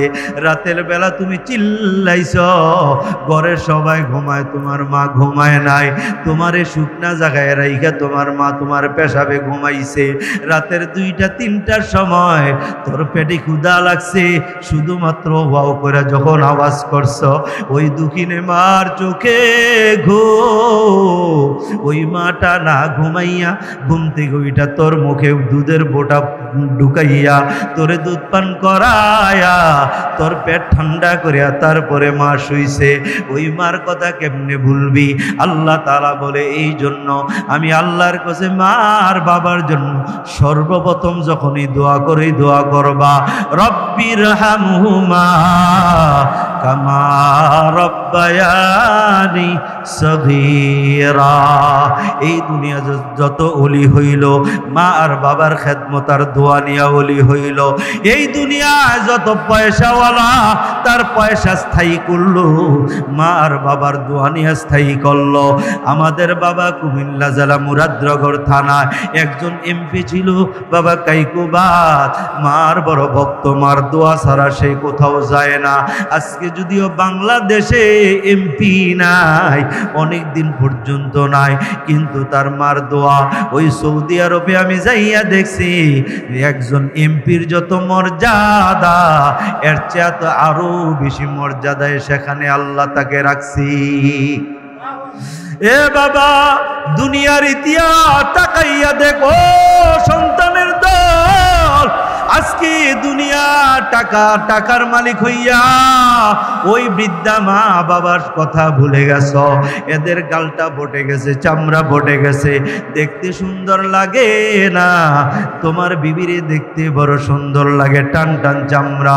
না না, একদিন তোমার মা আর বাবার চামড়াগুলিও টান টান ছিল, তোমার পিছনে তাদের জীবন যৌবন শেষ করে ফেলছে। এদের পিছনে এখন তোমার জীবন যৌবন শেষ করো। মুরব্বীরা বলে ক্ষেতের চাকা ক্ষেতেই ভাঙ্গে, লাইলে উঠাইয়া ভাঙ্গে না। তুমি যখন তোমার মার খেদমত করতে করতে, বাবার খেদমত করতে করতে তোমার জীবন যৌবন শেষ করবা, তোমার সন্তানগুলো তোমার জন্য এমন পাগল হবে। কামাতা দিনু তুদানু, যেমন কর্ম তেমন ফল।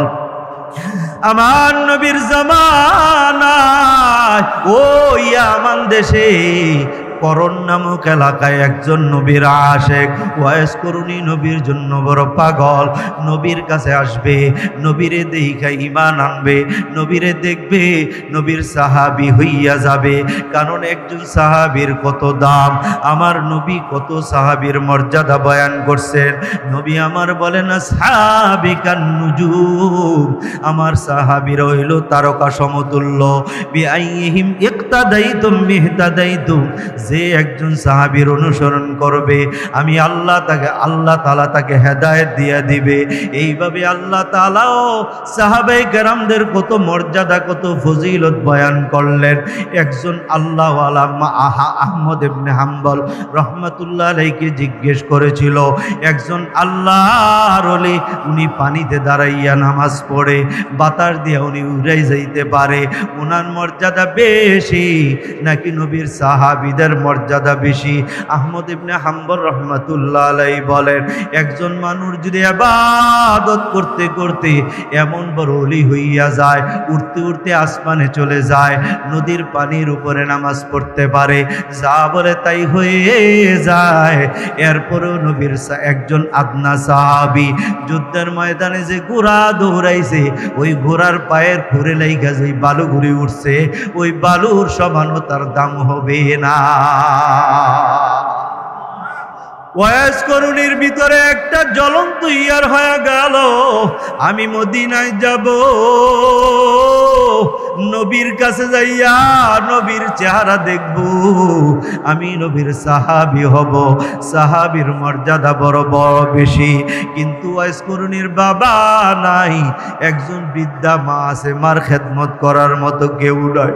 ওই ওয়াইস করুনি সারা রাত মার পাশে বসিয়া থাকে, মা বড় অসুস্থ, মা ঘুমায় না, ওই ওয়াইস করুনিও ঘুমায় না, সারা রাত মায়ের খেদমত করে, পেশাব পায়খানাগুলো নিজের হাতে পরিষ্কার করে, নিজের মারে হাত দিয়া ঘুম পাড়ায়, নিজের মার চেহারার দিকে তাকাইয়া থাকে। নবী আমার বলেন, মা মিন ওয়ালাদিন বারিন ইয়ানজুরু ইলা ওয়ালিদাইহি নাজরাতা রাহমাতিন ইল্লা কাতাবাল্লাহু লাহু বিকুল্লি নাজরাতিন হাজ্জাতিন মাবরুরা।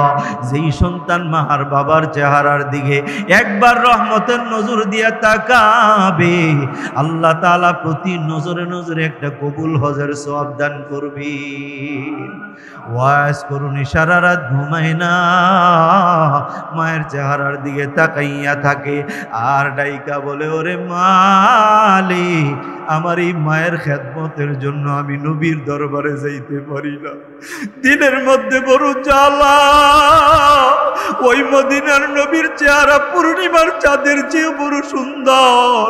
কাফের মুশরিক বেঈমানেরা আমার নবীর চেহারা দেখে কালেমা পড়ে মুসলমান হয়। আমার নবীর চেহারার দিকে তাকাইয়া ক্ষুধার্ত সাহাবীদের ক্ষুধা নিবারণ করে।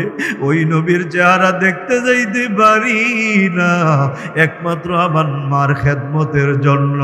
ও আল্লাহ, আবার মার সুস্থ করিয়া দাও, আমি যেন নবীর জিয়ারতে যাইতে পারি।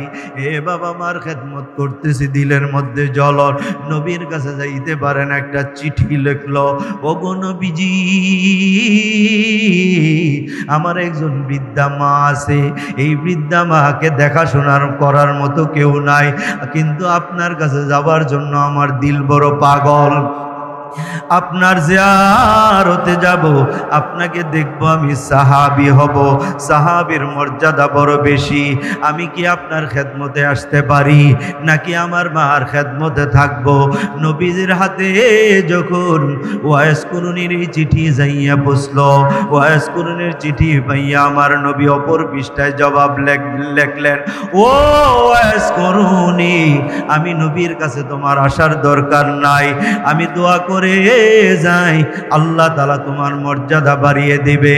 তুমি তোমার মার খেদমত করো, এটা তোমার উপরে ফরজ। আল্লাহ চায় না তুমি তোমার মাকে থুইয়া আমি নবীর কাছে আসো, তুমি আইসো না। ওই ওয়াইস কুরুনি নবীর চিঠি পাইয়া নিজের চাহিদাকে মিটাইয়া দিলেন, নিজের চাহিদার উপরে তালা মারিয়া দিলেন, আসলেন না নবীর কাছে। ওয়াইস কুরুনি তার মার খেদমতে রইয়া গেলেন। এ বাবা, আমার নবী ইন্তেকালের আগে ওমরকে ডাক দিয়ে বললেন, কোন ওমর জানুনি? আমার নবী যে ওমরের ব্যাপারে বলছেন, লাউ কানা বাদি নাবিয়্যুন লাকানা ওমর, আমার পরে যদি কেউ নবী হয় তাহলে ওমর নবী হইতো, তাহলে ওমর নবী হইতো।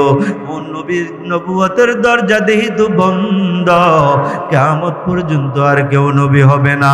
ওমরকে ডাইকা বলে, ওমর, আমার ইন্তেকালের পর ইয়ামান থেকে একজন যুবক, একজন লোক আসবে, তার নাম হবে ওয়াইস কুরুনি। এর সঙ্গে তুমি যাইয়া দেখা করবা, তার সঙ্গে দেখা করে তুমি তার দ্বারা তোমার জন্য দোয়া করাইবা। ওমর জিজ্ঞেস করে, নবী গো, আমি একজন সাহাবী, আমি তার দ্বারাই কেন দোয়া করাবো? নবী আমার বলেন, ওমর জানো না, তার মর্যাদা আল্লাহর কাছে তোমারই সমান। নবী আমার দুনিয়ার থেকে চলে গেলেন, আবু বকরের খেলাফতের জমানাও চলিয়া গেল, ওয়াইস কুরুনির মাও দুনিয়ার থেকে বিদায় হয়ে গেল।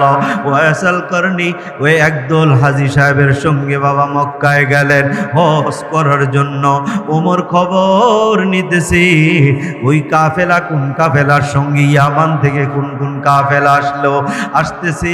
একবার খবর নিয়ে দেখলেন ইয়ামান থেকে একটা বড় কাফেলা আসতেছে।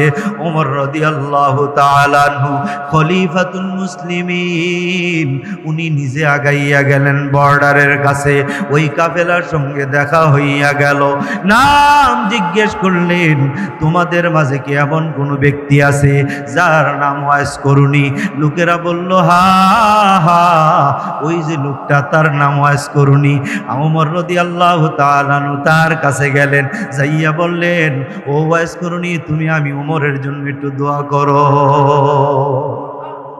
ওয়াইস কুরুনি কয়, আপনি হইলেন আমিরুল মুমিনিন, অর্ধজাহানের বাদশাহ, নবীর সাহাবী, আপনার বেলায় বলছে আমার পরে যদি কেউ নবী হয় তাহলে ওমরই নবী হবে, আপনার দোয়া আমি করব? হ্যাঁ, নবী বলে গেছে তোমার দ্বারা আমি ওমরের জন্য দোয়া করাইতেছো। হ্যাঁ, ওয়াইস কুরুনি দোয়া করেছিলেন। ওমর জিজ্ঞেস করে, তোমাকে আল্লাহ তাআলা এত মর্যাদা দিল কোন আমলের বিনিময়? কয়, জানি না, নবীর কাছে চিঠি লিখেছিলাম, নবীরে দেখবো, আমি সাহাবী হব। দিলে দিলে কাঁদছি, দিল ভাইঙ্গা কাঁদছি। এমন কোন রাত নাই যে নবীর মহাব্বতে আর বিরহে আমি ওয়াইস কুরুনি কাঁদি নাই। একমাত্র আমার মাকে রেখে আসতে পারি নাই, নবীকে চিঠি লিখেছিলাম, নবী বারণ করেছিলেন আসতে, আমি নবীরে দেখতে পারি নাই, আমি নবীর সান্নিধ্য লাভ করতে পারি নাই, সাহাবী হতে পারি নাই, একমাত্র আমার মার কারণে। আজ আমার মা নাই, আমার মা নাই। আজকে কি তুমি তোমার মাকে মনে পড়ে? এই কথা বলতে ওয়াইস কুরুনি হাউমাউ করে কেঁদেছে। কেউ ছিল না পাশে, যেদিন ছিল শুধু মা, সেই মায়ের ভুলে আমি থাকতে পারি না। মা জননী আসবে কি আর আমার বুকে ফিরে, কেউ ছিল না পাশে যেদিন, ছিল শুধু মা। সেই মায়ের ভুলে আমি থাকতে পারি না। মা জননী আসবে কি আর আমার বুকে ফিরে। ওই মাকে আমি এখনো ভুলতে পারি নাই, ওই মারে আমি এখনো ভুলতে পারি না। আসছি আমার নবীর রওজায় সালাম দিব। আমার মা ইন্তেকালের আগে আমার নবীরে সালাম দিয়েছে, ওই সালামটা পৌঁছে দেওয়ার জন্য আসছি। এরে আল্লাহর বান্দারা অনুরোধ করে বলে যায়, যাদের মা আর বাবা দুনিয়াতে এখনো বেঁচে আছে, এইগুলি দুনিয়ার সবচেয়ে বড় সম্পদ। তোমার টাকা বড় সম্পদ না, মা বাবা বড় সম্পদ। তোমার জায়গা জমি বড় সম্পদ না, তোমার মা বাবা বড় সম্পদ। এ বাবা, এই জন্য মা বাবার সঙ্গে নাফরমানি করিও না। সন্তান কোনোদিন বাবা রিজিকের ভয়ে হত্যা করে নেয় হারাম। ওয়ালা তাকরাবুল ফাওয়াহিশা মা যাহারা মিনহা ওয়া মা বাতান। প্রকাশ্য এবং অপ্রকাশ্য কোনো ফাহিশা গুনার কাছেও তোমরা যাইও না। এই চারটা কাজ আমার আর আপনার জন্য আল্লাহ তাআলা হারাম করে দিয়েছেন। নাম্বার 1, শিরিক করা, এটা হারাম। নাম্বার 2, মা বাবার সঙ্গে নাফরমানি করা হারাম। নাম্বার 3, রিজিকের ভয়ে সন্তান হত্যা করার জন্য জন্ম নিয়ন্ত্রণ করা হারাম। নাম্বার 4, কোনো জাহিরি এবং বাতিনি গুনার কাছে না যাওয়া। আল্লাহ তাআলা আমাদের সবাইকে এই হারাম কাজগুলি থেকে বেঁচে থাকার তৌফিক দান করুক। নবী তিনটা কাজকে হারাম করেছেন। নবী বলেন, লা ইয়াদখুলুল জান্নাতা মান্নান। আমার নবী বলে 3 প্রকারের মানুষ জান্নাতে যাবে না। নাম্বার 1, খোটা দানকারী জান্নাতে যাবে না। নাম্বার 2, মা বাবার সঙ্গে নাফরমানিকারী সন্তান জান্নাতে যাবে না। নাম্বার 3, মদ পানকারী জান্নাতে যাবে না। নবী বলেন এই 3 শ্রেণীর মানুষ জান্নাতে যাবে না। আল্লাহ তাআলা বলে 4 শ্রেণীর মানুষ জান্নাতে যাবে না। 4 আর 3 কত হইল? 7। এই 7 প্রকারের মানুষ জান্নাতে যাবে না। এগুলি হারাম কাজ। এই হারাম কাজে, এই 7টা হারাম কাজ যারা করবে তারা জাহান্নামী, যারা করবে না এরা জান্নাতি। আল্লাহ তাআলা আমাদের সবাইকে এই হারাম কাজ থেকে বেঁচে জান্নাতের পথে, হালাল পথে আমাদেরকে চলার তৌফিক দান করুন। আর একটু জোরে বলেন আমিন। ওয়া আখিরু দাওয়ানা আনিল হামদুলিল্লাহি রাব্বিল আলামিন। এখন দোয়া হবে। দোয়ার মাঝে এই আপনাদের দোয়ার আগে একটা আমলের কথা বলি। এটা শাওয়াল মাস। কি মাস এটা? বলেন না, এটা কি মাস? আরবি মাস মুখস্থ করে লয়েন। মুহররম থেকে আরবি মাস শুরু হয়। আমাদের মুহররমের 1 তারিখ হইল নববর্ষ। কত বলে থাকবে? এটা হইল শাওয়াল মাস বাদা রমজান, রমজানের পরে। নবী বলেন, মান সামা রমজানা সুম্মাতবাহু সিত্তাম মিন শাওয়াল কানা কাসিয়ামিদ দাহর। কেউ যদি রমজানের 1 মাস রোজা রাখে, এরপরে শাওয়াল মাসে 6টা নফল রোজা রাখে, 1 যুগ রোজা রাখার সমান সওয়াব তার আমল নামায় দিয়ে দাও। 1 যুগ বুঝেন? 12 বছরে 1 যুগ। মুসলিম শরীফের বর্ণনায় আসছে, কেউ যদি শাওয়াল মাসে 6টা নফল রোজা রাখে, তার আমল নামায় 1 বছর রোজা রাখার সমপরিমাণ সওয়াব দিবে। এই হাদিসের ব্যাখ্যা আল্লামা জাকারিয়া সাহেব রহমতুল্লাহ আলাইহি বলেন, হাসরের ময়দানে অনেক রোজাদারকে আল্লাহ তাআলা ডাক দিবেন, এই রোজাদার, যা জান্নাতে ঢুইকা যা, তুই সারা বছর রোজা রাখছস, এই কারণে তোকে আমি জান্নাত দিয়ে দিলাম। লোকটা বলবে, আল্লাহ আপনার হয়তো কোথাও ভুল হচ্ছে, আমি সারা বছর কখনোই রোজা রাখি নাই, কেবলমাত্র রমজান মাসে রোজা রাখতাম, জীবনে কখনো ছাড়ি নাই, রমজান মাসে রোজা রাখছি, সারা বছর আমি রোজা রাখি নাই, হয়তো অন্য কারো আমল আমার আমল নামায় চলে আসছে। আল্লাহ তাআলা বলবেন, না, আমার হাবিব বলেছেন যারা শাওয়াল মাসে 6টা নফল রোজা রাখবে, সারা বছর রোজা পালনকারীর লিস্টিতে নাম তার উঠে যাবে। তুমি শাওয়াল মাসের রোজা রেখেছ? বলে হ্যাঁ, যেদিন থেকে শুনেছি নবী শাওয়াল মাসে 6টা নফল রোজা রাখতেন, সেদিন থেকে মৌতের আগ পর্যন্ত আমি কখনো শাওয়ালের 6 রোজা ছাড়ি নাই। ওই 6 রোজা রাখতে রাখতে দুনিয়ার থেকে বিদায় হয়ে চলে আসছি। আল্লাহ তাআলাও বলেন ওই 6 রোজার বদৌলতে রমজানের সাথে মিলাইয়া সারা বছর রোজা রাখছো, ওই লিস্টিতে তোমার নাম আমি আল্লাহ উঠায় দিচ্ছি। এই রোজাটা রাখবেন, পুরা মাস লাগায় রাখতে পারবেন, কোনো অসুবিধা নেই। আজকে একটা, 2 দিন পরে আরেকটা, এরপরে 2টা, এইভাবে সারা মাস লাগায় রাখেন। চেষ্টা করবে তো ইনশাআল্লাহ। ইল্লাল্লাহু ওয়াহদাহু লা শারীকা লাহু লা দিদ্দা লাহু ওয়া লা নিদ্দা লাহু ওয়া লা মিসলা লাহু ولا مثل له ولا مثيل له ونشهد أن سيدنا وسندنا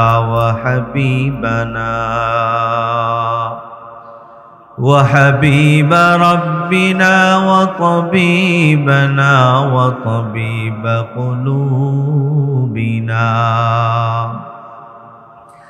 وطبيب قلوبنا وأرواحنا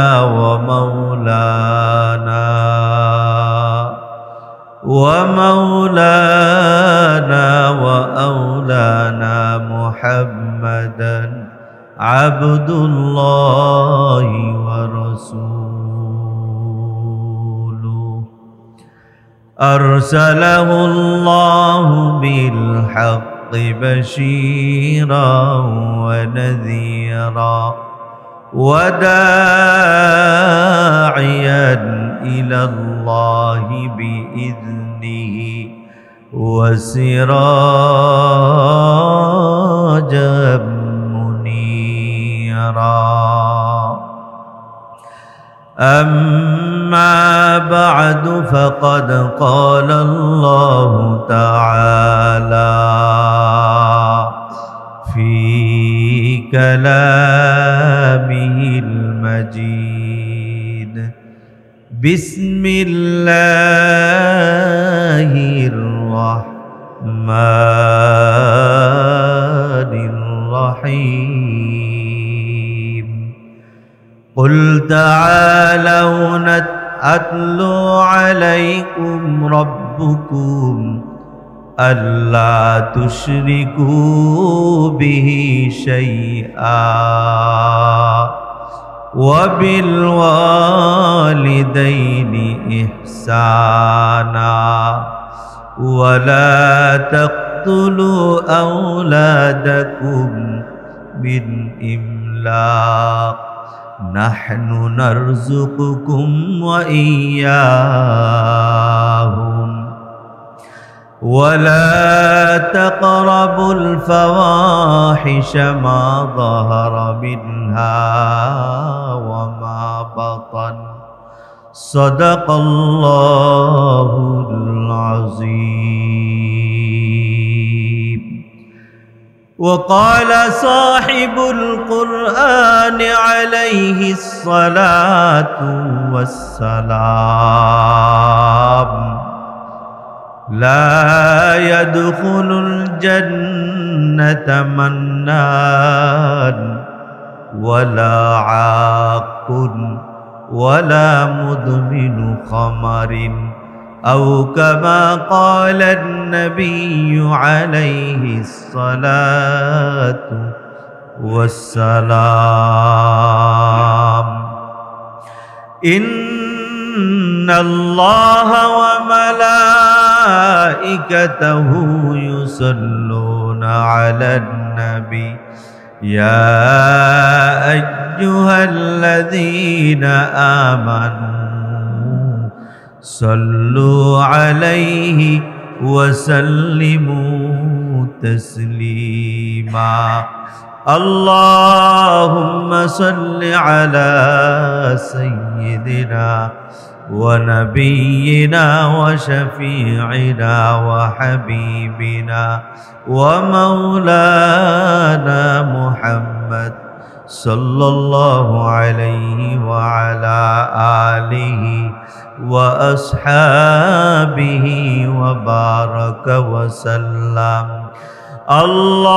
اللهم صل على سيدنا ونبينا وشفيعنا وحبيبنا ومولانا محمد صلى الله عليه وعلى آله وأصحابه وبارك وسلم. اللهم صل على روح محمد في الأرواح وعلى جسد محمد في الأجساد وعلى قبر محمد في القبور.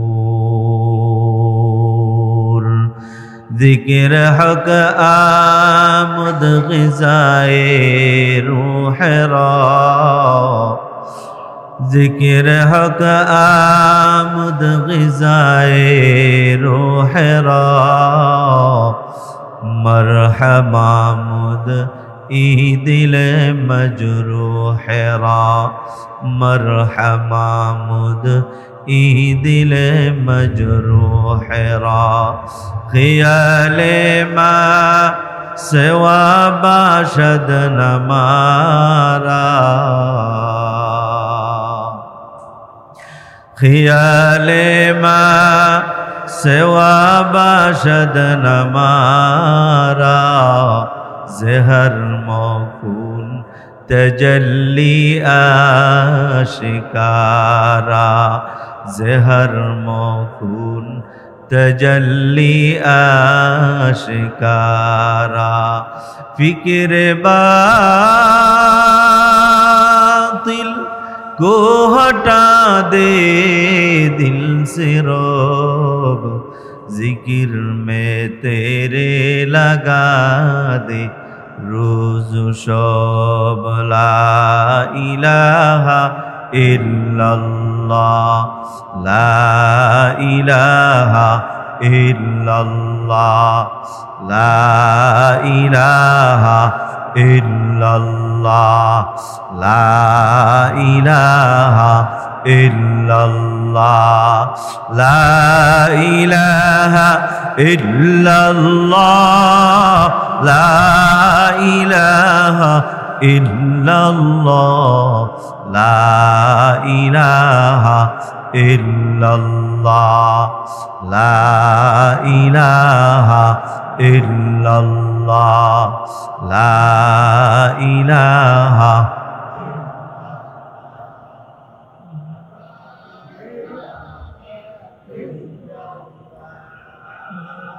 لا الہ الا اللہ، لا الہ الا اللہ، لا الہ الا اللہ، لا الہ الا اللہ، لا الہ الا اللہ، لا الہ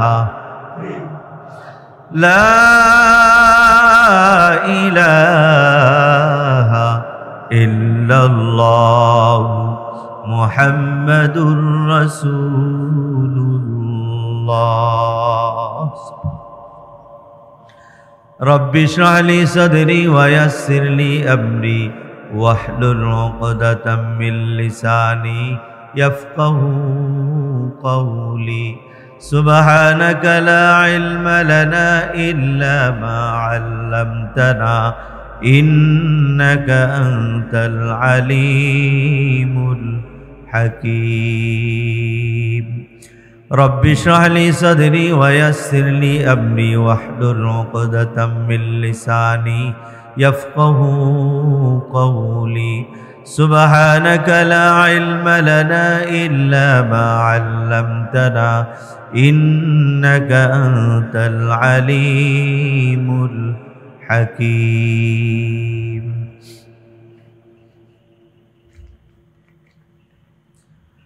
আজ 14 এপ্রিল 2024 ইংরেজি রোজ রবিবার চন্দ্রপুর বাইতুল আকরাম জামে মসজিদের উদ্যোগে আয়োজিত ষষ্ঠ বার্ষিক ওয়াজ ও দোয়ার মাহফিলের সম্মানিত সভাপতি হযরতুল আল্লাহ হযরত মাওলানা মুফতি রবিউল্লাহ সাহেব দামাত বরকাতুহুমুল আলিয়া, সিনিয়র মোদাররিস দারুস সুন্নাহ আল ইসলামিয়া মাদ্রাসা রসুলপুর দেবিদ্বার কুমিল্লা, আজকের মাহফিলের সহসভাপতি হযরত মাওলানা আবুল হাশিম সাহেব, ইমাম খতিব অত্র জামে মসজিদ, হযরত মাওলানা প্রফেসর মাইনুদ্দিন সাহেব, শাহ আলম ডিগ্রি কলেজ গোপীনাথপুর।